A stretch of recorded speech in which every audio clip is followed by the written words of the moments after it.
जयप्रकाश अपनी पत्नी रेखा और बेटी सुमन के साथ रहता था। जयप्रकाश का गांव में बहुत सम्मान था। सब गांव वाले उसकी बात मानते थे। उसके सामने बोलने की किसी की हिम्मत नहीं होती थी। एक दिन रेखा अपनी बेटी सुमन से कहती है, बेटी तू शादी क्यों नहीं करना चाहती है? तेरे पिताजी तेरे लिए कितना परेशान रहते हैं और एक तू है जो शादी करने के लिए तैयार ही नहीं है। आखिर क्या वजह है इसकी? माँ, अगर तुम इतना कह रही हो तो मैं शादी कर लूंगी, लेकिन मेरी एक शर्त है। मैं शादी उसी लड़के से करूंगी जो मेरी हर बात मानेगा। अगर ऐसा कोई लड़का है तो मैं उससे खुशी खुशी शादी कर लूंगी। अब ऐसा लड़का मैं कहाँ से ढूंढ कर लाऊं तेरे लिए? मेरी बेटी, एक बात हमेशा ध्यान रखना, पत्नी को पति की हर बात माननी चाहिए। और एक तू है, उल्टा रिवाज चला रही है। कोई सुनेगा तो क्या कहेगा कि पत्नी पति पर हुक्म साधती है और पति चुपचाप उसकी बात मान लेता है। देखो माँ, अगर तुम मेरी शर्त नहीं मानोगी तो मैं कभी शादी नहीं करूँगी, चाहे कुछ भी हो जाए। किसी तरह ये बात गांव के जमींदार के आलसी बेटे के कानों तक पहुंच गई। ये बात सुनकर उसे बड़ा आश्चर्य हुआ। उसने सोचा, ये कैसी अजीब शर्त है? मैं इस लड़की का घमंड चकनाचूर कर दूंगा। मैं भी आज कसम खाता हूँ, इसी लड़की से शादी करूंगा और कभी इसकी बात नहीं मानूंगा, चाहे जो भी हो जाए। अगले ही दिन कमलेश अपनी माता के पास गया और कहने लगा, माँ, मैं जयप्रकाश की बेटी सुमन से शादी करना चाहता हूँ। क्या हो गया है बेटा तुझे? क्यों मजाक करता है? कल तक तो तू शादी के नाम से मुंह बनाता था और आज एकदम शादी का ख्याल तेरे दिमाग में कहाँ से आ गया?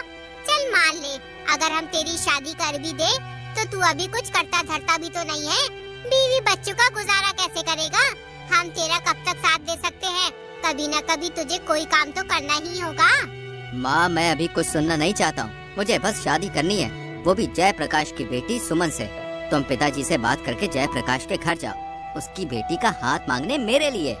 रुक्मणी अपने पति उदय भानु से कहती है, बेटा जवान हो गया है, तुम उसका विवाह कर दो, मुझे भी थोड़ी राहत मिल जाएगी। इतना बड़ा घर है, मुझसे इतना सारा काम नहीं हो पाता है। अरे भाग्यवान, तुम ये क्या कह रही हो? कमलेश तो कुछ करता धरता भी नहीं है, सारा दिन घर में यूं ही पड़ा रहता है। मैंने उससे कितनी बार कहा है कि खेतों पर जाओ, काम करो, मजदूरों के साथ मिलकर थोड़ी मेहनत कर लिया करो, लेकिन वो है कि सुनता ही नहीं। हमारे पास इतनी सारी जमीन है, अगर वो खेती का काम नहीं सीखेगा तो फिर जमीन पर खेती कैसे करेगा? अगर वो चाहता है कि उससे मेहनत नहीं होगी तो मेहनत मत कर, लेकिन खेतों पर जाकर मजदूरों को ही देख लिया करे। मजदूर सही से काम कर रहे हैं या नहीं कर रहे हैं, या समय ही पास कर रहे हैं। अब मैं अकेला कौन कौन सा काम देखूं? तुम सही कहते हो, लेकिन अभी वो नासमझ है। अगर हम इसका विवाह करा देंगे तो ये खुद ही काम करने की सोचेगा और इसका ये आलसीपन दूर हो जाएगा। कहे तो तुम बिल्कुल वैसे सही रही हो। तुम्हारी नजर में कोई लड़की है कमलेश के विवाह के लिए? हमारे गांव में जयप्रकाश जी रहते हैं, वो एक सम्मानित और अच्छे इंसान हैं। उनकी बेटी सुमन बहुत ही खूबसूरत और सुशील है। अच्छा, तुम जयप्रकाश की बेटी सुमन की बात कर रही हो? अरे जयप्रकाश तो बहुत ही अच्छा इंसान है, गांव के सभी लोग उसकी बहुत इज्जत करते हैं। हम कल ही जयप्रकाश के घर चलेंगे कमलेश के रिश्ते के लिए। तुम तैयारी शुरू कर दो। अगले दिन उदय भानु और उसकी पत्नी जयप्रकाश के घर पहुंच जाते हैं।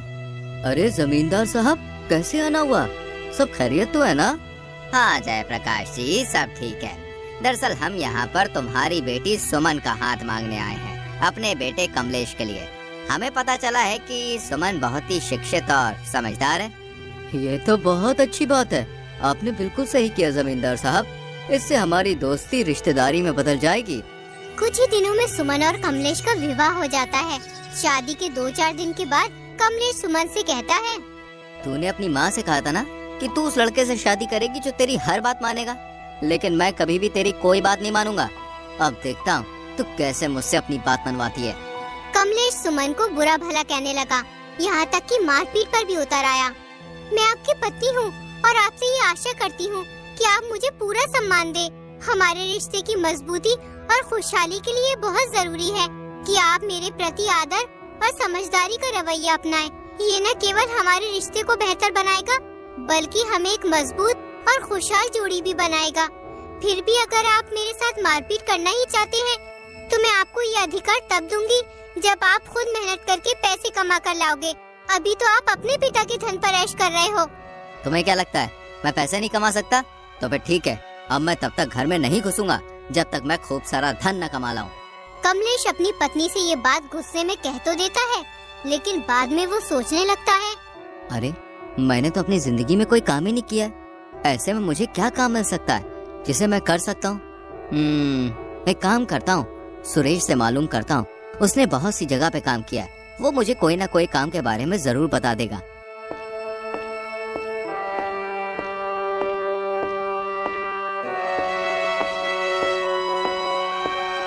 कमलेश सुरेश के घर पहुंच जाता है और सुरेश से कहता है, सुरेश, तुमने यार बहुत सी जगह पे काम किया है, मुझे भी कोई काम करना है। तुम्हारी नजर में कोई काम हो मेरे लिए तो मुझे बताओ। अरे कमलेश, कैसी बात कर रहा है यार? तू इतने बड़े जमींदार का बेटा है, तुझे क्या जरूरत है काम वाम करने की? अरे काम करने की जरूरत तो हम जैसे गरीब लोगों को है भाई।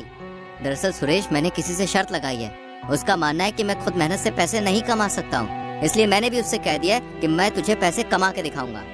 देखो भाई, हम तो मेहनत मजदूरी का काम करते हैं और मेहनत मजदूरी तुमने कभी की नहीं है, इसलिए तुमसे हो नहीं पाएगा। तुम कोई और काम देख लो जिसमें मेहनत कम हो और पैसे ज्यादा मिल जाए। इतना कहकर रमेश चला जाता है। कमलेश को रमेश की बात पर बहुत गुस्सा आता है, लेकिन वो कर भी क्या सकता था, इसलिए चुप रहता है।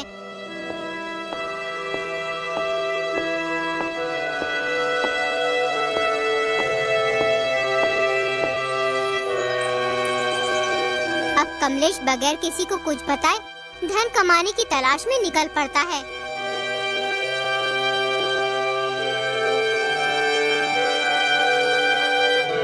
वो अपने गांव से करीब 20 किलोमीटर दूर एक अमीर सेठ के पास जाता है।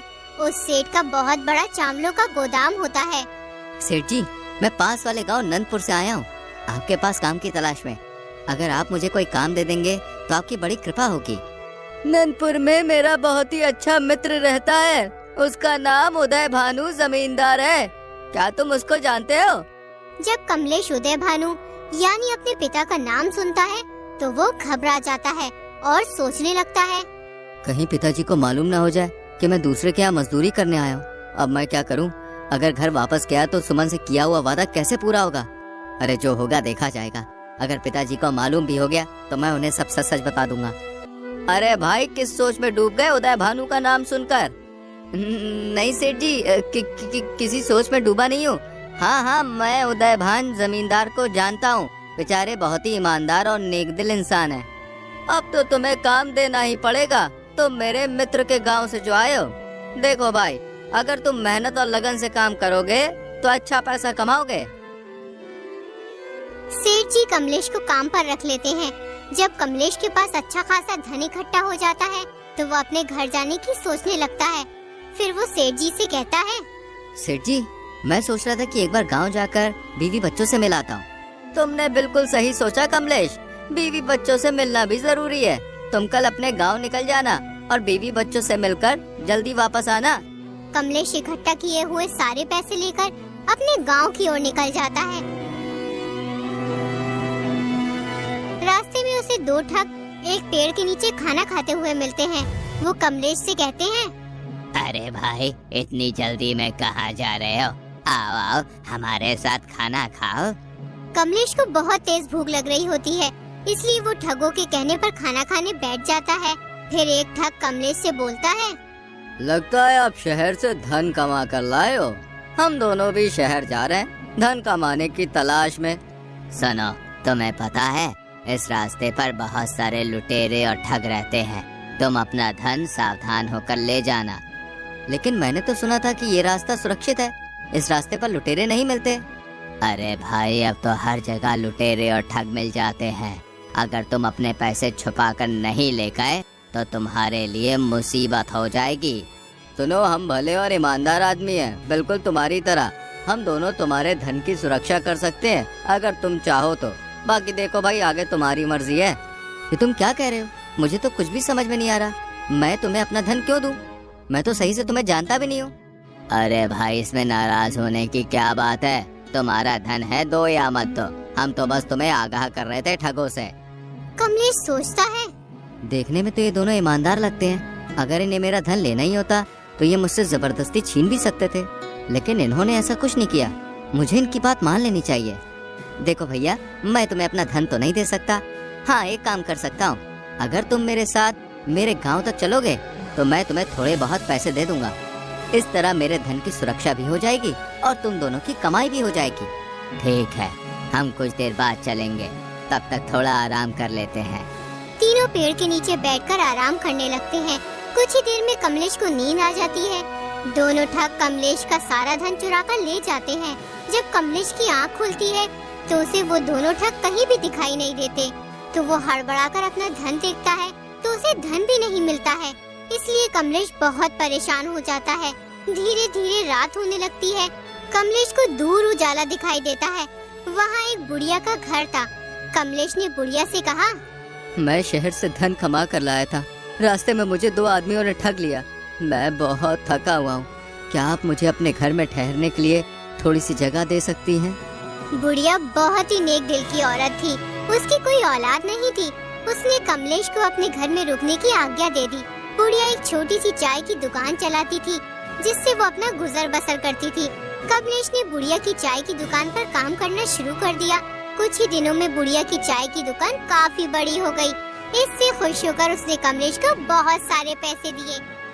बुढ़िया से पैसे लेकर कमलेश सोचने लगा, अब मेरे पास खूब पैसे हो गए और घर से निकले हुए भी बहुत दिन हो गए।